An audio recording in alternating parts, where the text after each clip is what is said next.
Dear students, this is lecture 6. The topic of today's lecture is requirement gathering. This is the agenda for today's lecture: requirement gathering techniques, types of requirement documents, reviewing requirements, section of requirement documents, managing changing requirements, difficulty and risk and domain and requirement analysis. Requirement gathering techniques. You can gather requirements from the same source of information as you use for domain analysis, that is, from various stakeholders, from other software systems, and from any documentation that might be available. The first requirement gathering techniques is observations, which is used to obtain subtle information that stakeholder may not think of telling you.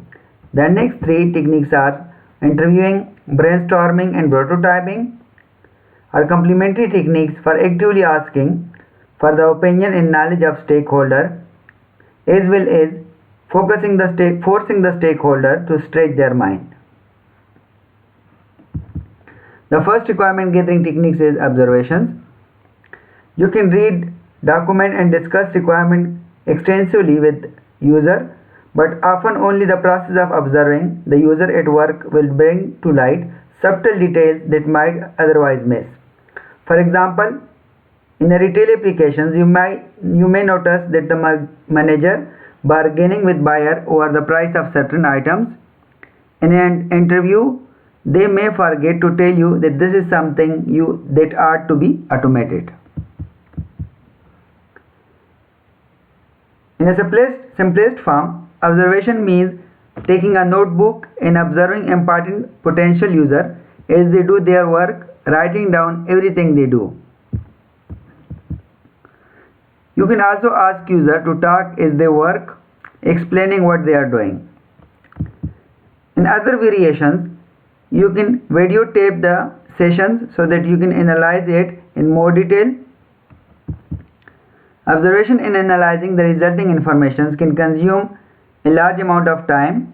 Therefore, it is best done for the development of large systems and with the potential users will be performing complex tasks. The second technique is interviewing. Interviewing is widely used technique. However, a well-conducted series of interviews can extract much more information than poorly planned ad hoc interview. Unfortunately, despite it being an important skill, software engineers are rarely trained in conducting interview. The guideline below may help you to perform this step more effectively.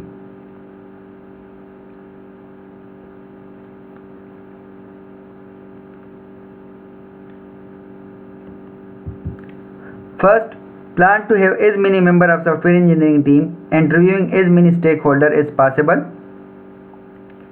Consider going beyond the stakeholder, talking to users of competing product, marketing personnel, and people involved with other systems that may interact in any way with your proposed systems. Spread out the interview over time and allow yourself several hours for each interview, even if you do not expect to use that much time. Time between interview will allow you to analyze what you heard and think of additional questions. Leaving plenty of time, ensure that if interviewee is providing lot of information, you can let him continue. For the most important stakeholder, you should hold a series of interviews going into more depth each time. This allows your knowledge and analysis to improve in the interviewing period. Prepare an extensive list of questions, although do not be disappointed if there is not enough time to have them all answered in a given interview. Third is brainstorming. Brainstorming is an effective way to gather information from group of people. The general idea is the group sit around a table and discuss some topic with the goal of generating ideas. However, as when interview, adding some structure to the brainstorming process can extract a larger amount of information. One of the key to success is arranging for brainstorming session to be led or moderated by somebody trained in the process. The following is suggested approach to organizing and running an effective brainstorming sessions.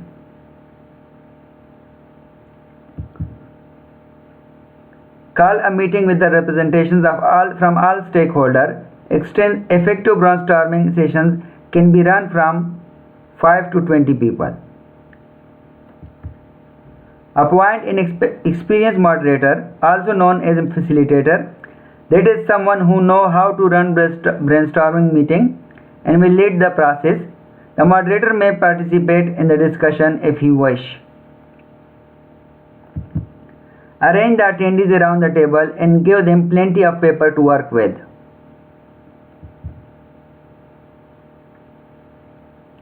Decide on a trigger question. This is a key step in the process.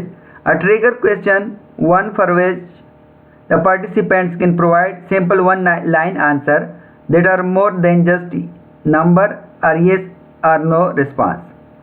Example of trigger question include questions like what features are important in the system, what future sources of data should we anticipate, what output should we produce by the system, what classes we need to in our domain model, what interview question should we ask, what issue have we not considered, what are the risks or difficulties in this project, what trigger question can we ask.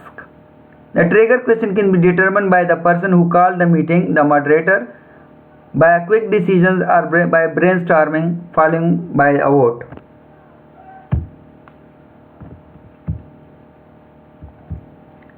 Ask each participant to follow these instructions.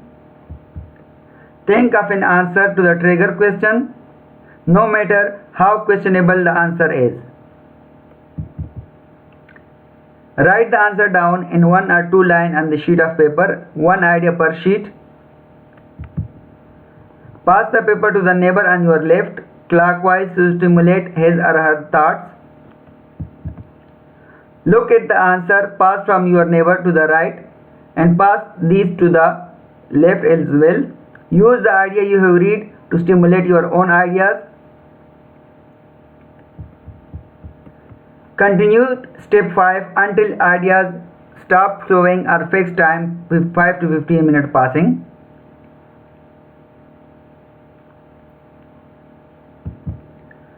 Moving around the table, ask everybody to read out one of the idea on the sheet that happen to be in front of them.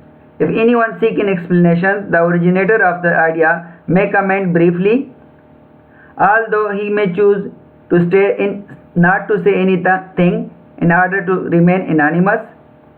The moderator or secretary write each idea on the flip chart, then optionally the whole group may briefly discuss the idea.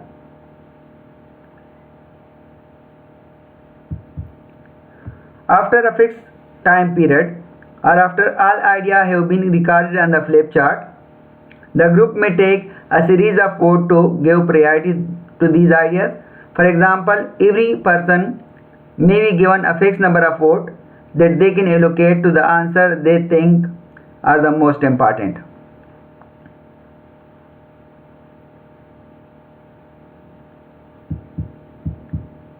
The main advantage of brainstorming is that a moderator group sessions, people are energized and tend to spontaneously invent many good ideas stimulated by what others have said. The two main advantages of brainstorming using a structured approach are below. First, introverted or timid people can have their say effectively since anonymity can be assured. Sometimes such people think their idea is not very good because they lack self-confidence. Second, a lot of thinking goes on in parallel during the first phase. Everybody thinking of their own ideas and writing them down concurrently. The session therefore more productive than if everybody had wanted their turn to express their ideas. Fourth one is prototyping. A prototype is a program that is rapidly implemented and contain only a small part of anticipated functionality of a complete system. Its purpose is to gather requirements by allowing software engineers to obtain early feedback about their ideas. The simplest kind of prototype is a paper prototype of the user interface. This is a set of pictures of the system that are shown to the customer and user in a sequence to explain what would happen when the system runs.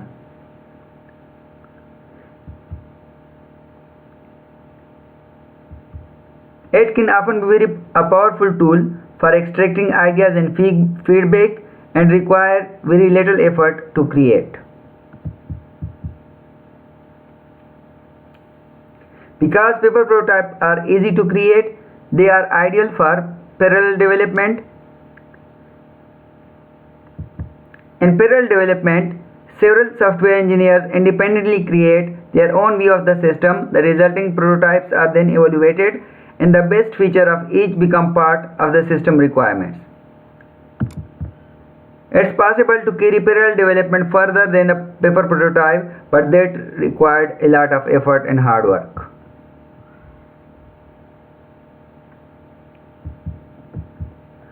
The most common types of prototype is a mock-up of the system user interface created using a rapid prototyping language.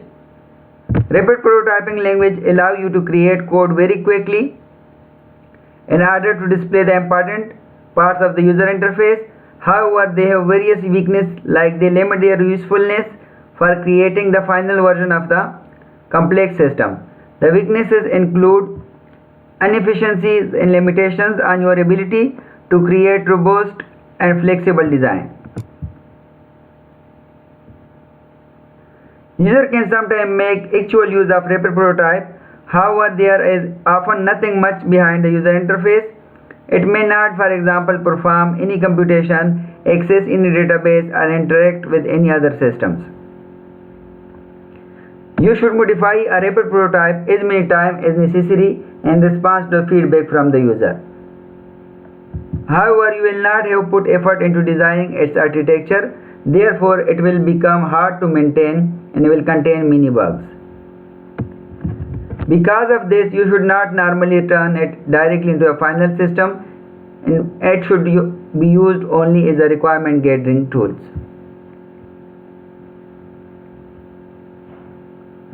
Types of requirement documents. To perform good software engineering, it's always appropriate to write down requirements. The level of details of the requirements can, however, vary significantly from project to project. At one extreme, there are documents that informally outline the requirements using a few paragraphs or simple diagrams. On the other extreme, there are specifications that contain 1,000 pages of complicated detail. Unfortunately, developers often slip up toward either extreme. Choosing the right level of detail required careful balancing, because too little detail can result in a system that does not adequately solve the problem, where too much detail can waste a lot amount of time and effort and can make the development process too inflexible.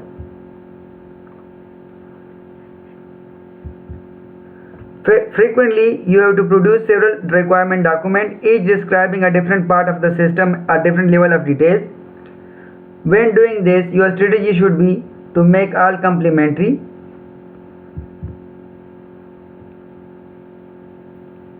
Each should refer to the other documents are necessary, because there should not be any redundancy between the documents. Requirement documents for large systems are normally arranged in a hierarchy. There is a top level document describing the overall system and its subsystem describe how the subsystem interact with each other.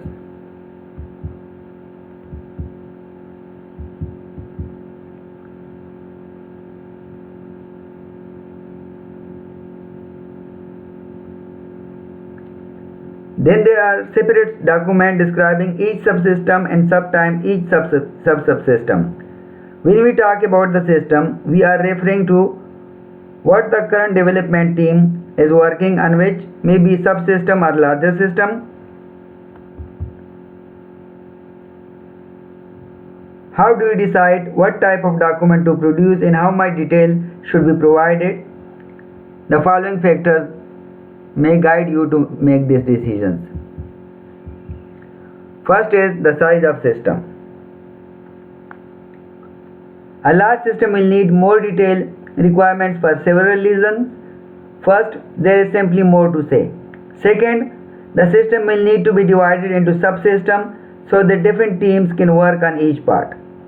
It then becomes essential that everybody have a clear idea of what everybody else is doing and how the subsystem interacts. The need to interface to other systems. Even a small system will need to have well-described requirements if other system or subsystem are going to use its services or communicate with it. For example, you have to specify the protocol with which client and server communicate, otherwise you will never be able to get them work together. The target audience. The requirements must be written at a high enough level so that the potential user can read them. If the system is intended for the general populations, it should omit the keyword that would be understood by only few people. On the other hand, the system might be intended for users with specific scientific and engineering background, in which case technical details from their domains can be appear. Only if the system is strictly intended for use exclusively by other software engineers is it reasonable to include detail down onto the level of algorithm, data structure and procedure. Fourth is the contractual arrangement for the development. If you are arranging a contract by which a third party will develop software for you, then you will have to specify the requirement with considerable precision. Similarly, if you are developing requirements under contract for a military client, for example, then you will have to follow specific rules regarding the format and detail to be provided. The stage in the requirement gathering. At an early stage in the requirement gathering, it's important not to write large volume of precise and detailed requirements. The risk that these will have to be completely rewritten is too great. An outline describing a system or subsystem in a few paragraphs or pages may be best at this stage. Once all the stakeholders agree with the short, informal statement of requirements, successive level of detail can be added. Even it is best to develop a rough prototype based on a very short statement requirement as the first iteration of the system.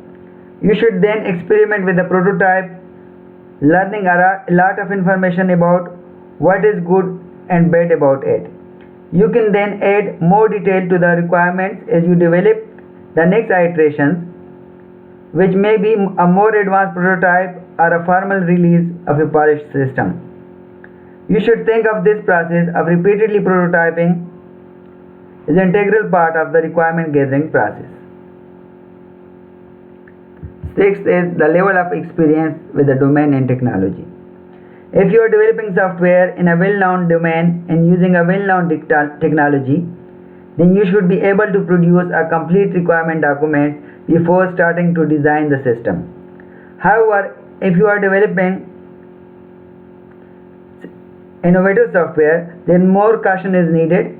You should certainly develop prototype based on the rough requirements to check out the validity of your ideas or the reliability of the technology. By technology we mean such thing as new programming language, libraries, framework, algorithm, hardware, database or third-party software with which you are interfacing. the cast anchor if the requirements are faulty. Any system, if it fail, could harm the environment or health, must be precisely specified. Furthermore, those specifications should be subjected to thorough analysis and review. Examples of such critical systems include those control industrial processes, vehicle, telecommunication network, medical equipment, and many consumer devices. The safety risk involved with the nuclear plant and automobile is clear.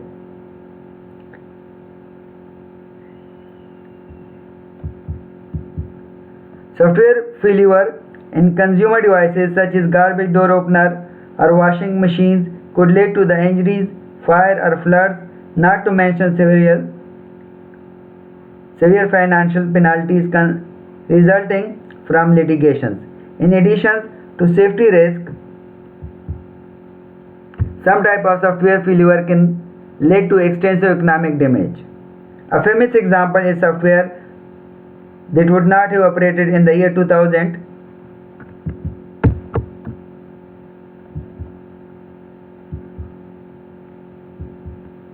It's enough for today. Thanks.